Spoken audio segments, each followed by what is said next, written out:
Assalamualaikum warahmatullahi wabarakatuh.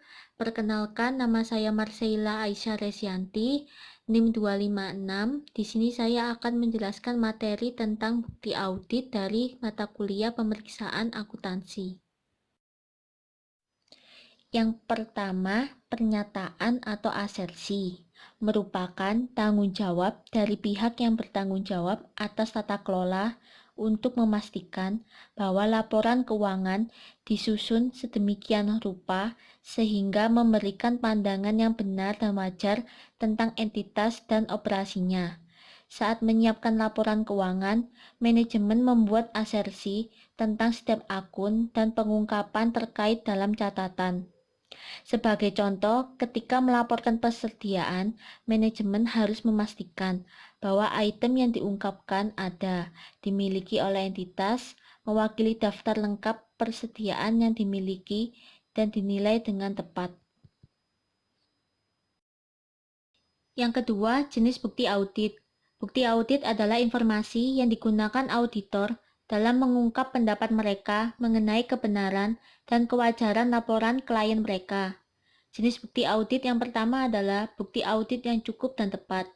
Kecukupan bukti audit berkaitan dengan kuantitas, dan ketepatan bukti audit berkaitan dengan kualitas bukti audit yang dikumpulkan. Yang kedua, konfirmasi eksternal.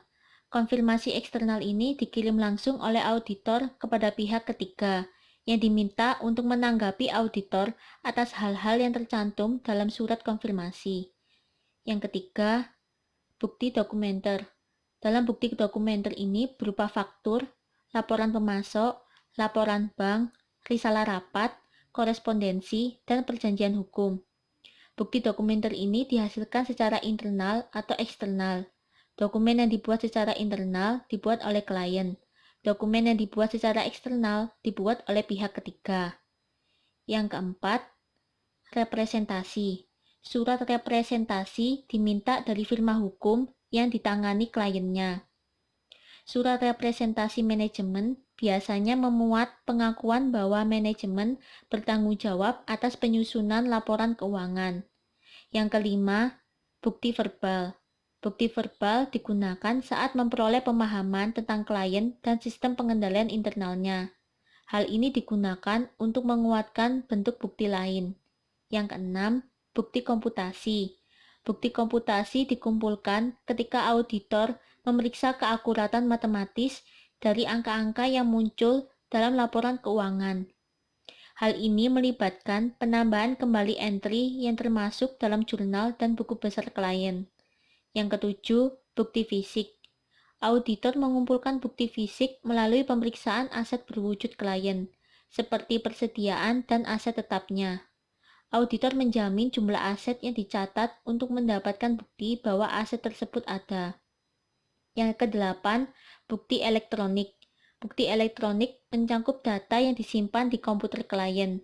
Untuk mengakses detail transaksi, auditor harus mengakses sistem komputer klien mereka tempat detail disimpan. Yang ketiga, persuasif bukti audit. Seperti yang dijelaskan sebelumnya, ketika auditor mengakses catatan klien mereka, mereka kemudian mencari bukti yang menguatkan untuk membuktikan bahwa jumlah yang dicatat akurat. Ada 3 kategori besar dari bukti yang menguatkan. Yang pertama, bukti yang dihasilkan secara internal dan dipegang oleh klien. Bukti yang dihasilkan secara internal dipegang oleh klien ini termasuk catatan cek yang dikirim, salinan faktur, dan pernyataan yang dikirim ke pelanggan. Bukti ini dapat disimpan dalam bentuk elektronik atau dalam bentuk kertas. Yang kedua, bukti yang dibuat secara eksternal yang dipegang oleh klien. Bukti yang dihasilkan secara eksternal yang dipegang oleh klien ini termasuk faktur, laporan pemasok, dan pesanan pelanggan. Yang ketiga, bukti yang dihasilkan secara eksternal dikirim langsung ke auditor. Bukti ini mencangkup konfirmasi bank, konfirmasi debitur, korespondensi dengan pengacara klien, termasuk konfirmasi dan representasi serta penilaian ahli.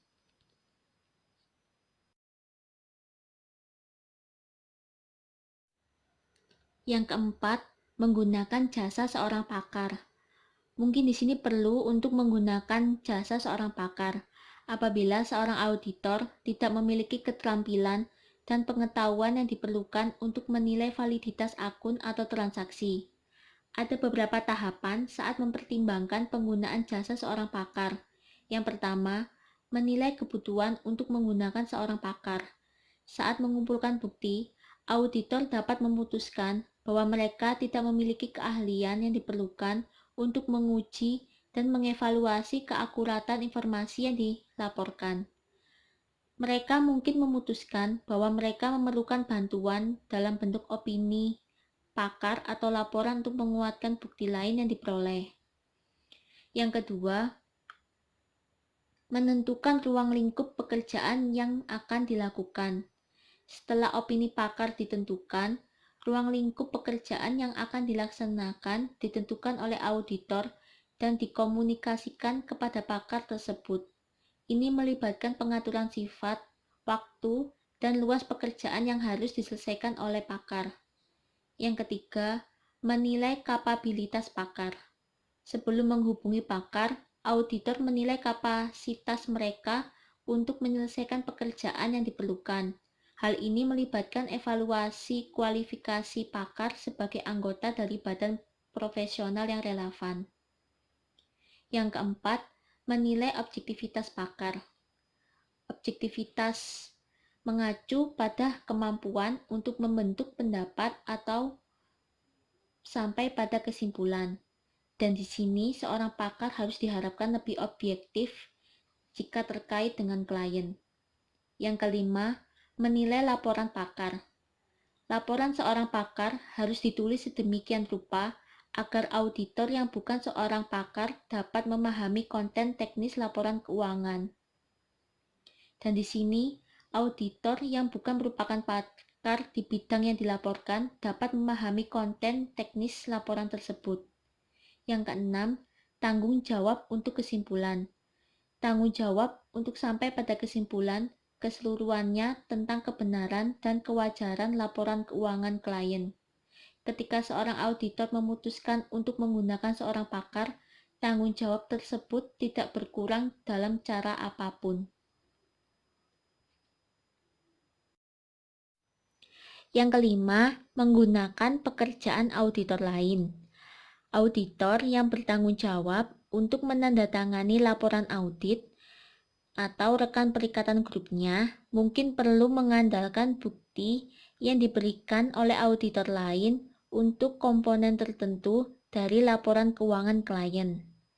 Ini terjadi ketika klien beroperasi di sejumlah lokasi, memiliki divisi atau anak perusahaan yang tersebar di seluruh negara atau dunia, atau memiliki aset yang signifikan di lokasi lain.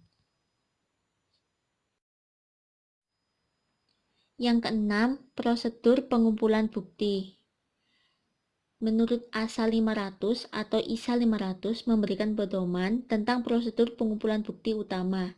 Yang pertama, auditor akan memeriksa catatan dan dokumen untuk berbagai alasan. Yang kedua, permintaan keterangan. Permintaan keterangan ini digunakan ketika memperoleh pemahaman tentang klien dan untuk menguatkan bukti lain yang dikumpulkan selama audit. Yang ketiga, konfirmasi. Konfirmasi ini digunakan untuk mendapatkan bukti tentang item tertentu yang termasuk dalam catatan klien. Yang keempat, penghitungan ulang. Penghitungan ulang ini digunakan untuk memeriksa keakuratan matematis dari file dan catatan klien. Yang kelima, kinerja ulang. Kinerja ulang ini berarti mengikuti proses yang digunakan oleh klien. Yang keenam, prosedur analitis. Prosedur analitis digunakan untuk menilai hubungan antara informasi keuangan dan non-keuangan. Sekian dari penjelasan saya. Mohon maaf apabila ada kesalahan kata. Terima kasih dan wassalamualaikum warahmatullahi wabarakatuh.